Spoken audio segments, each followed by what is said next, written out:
What's up, everybody? Got my book in my hand. Corner stores in the middle of the block.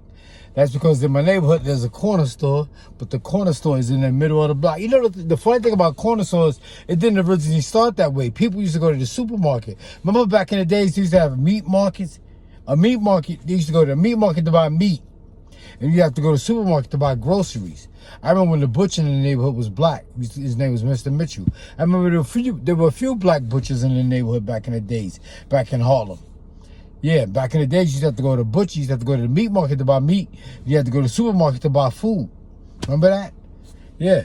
But, and then what happened was, back in the Bronx, those businesses, there were a lot of Jewish-owned businesses. They were like podiatrists and GYN clinics and stuff like that. But once they moved up the neighborhood, those businesses were converted to corner stores and stuff like that.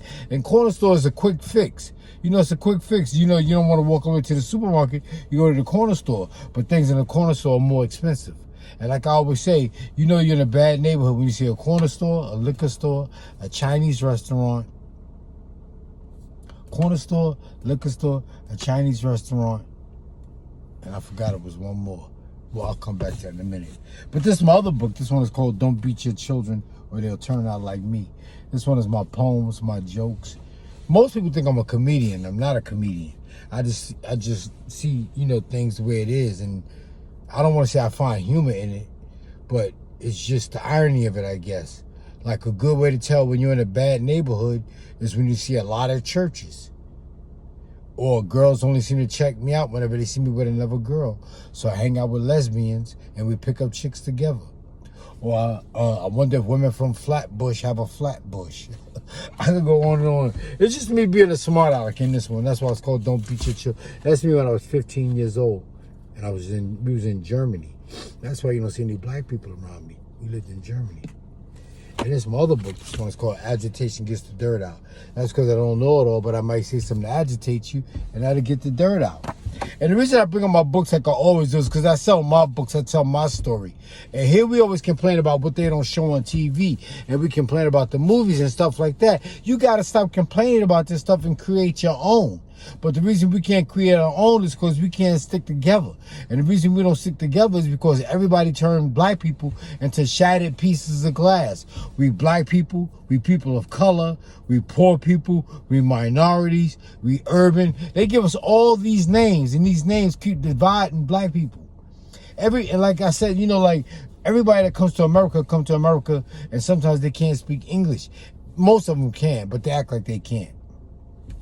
And they act like their language handicapped them, but their language does not handicap them. Their language helps them build a fence around their community. And like I always joke and said, the minute you walk into the corner store, they start talking about you in your face. And you don't know it because they're saying it in their language.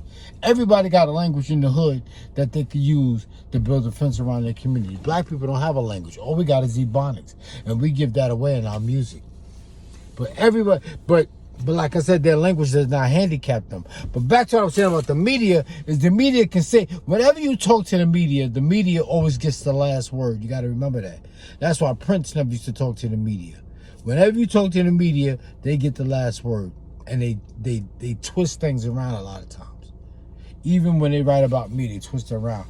They said, they asked me, I was saying everybody got a sob story. I don't have a sob story. I just have my books. They changed it around and said, I ain't got a sob story. I just got my books. I know I talk in Ebonics, but I know I don't talk like that either. I said I don't have my books. They said I ain't got. I didn't say that. But back to what I was saying. Like, this is the reason guys like Sean Hannity, Rush Limbaugh, and all these other guys can say what they want to say about black people, and there's nobody at the other end of the table to tell their side of the story. But if they do tell their side of the story, it's usually some Uncle Remus, Uncle Sambo, some Sambo they get up there and throw black people under the bus. There's rarely ever somebody on the other side of the table that's going to tell their side of the story in a positive light. But like I said, even if you do, they get the last word. Now, I'm saying all that to say, black people don't control many media outlets. And this is why you see so much negativity on TV about black people. Even with the record, with rap. Like I said, rap music is the most dangerous kind of music out right now. All these rappers getting killed because they don't want to promote positivity. They don't want to promote positivity because positivity is looked at as being soft. So these record labels don't want to promote that. But these record labels are not only controlled by people that look like us.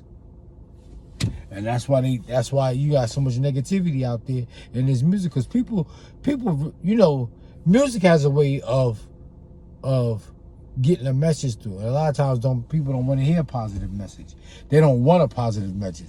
Like I said, you could talk about a black dog. You cannot talk about a black dog, but you can talk about black people.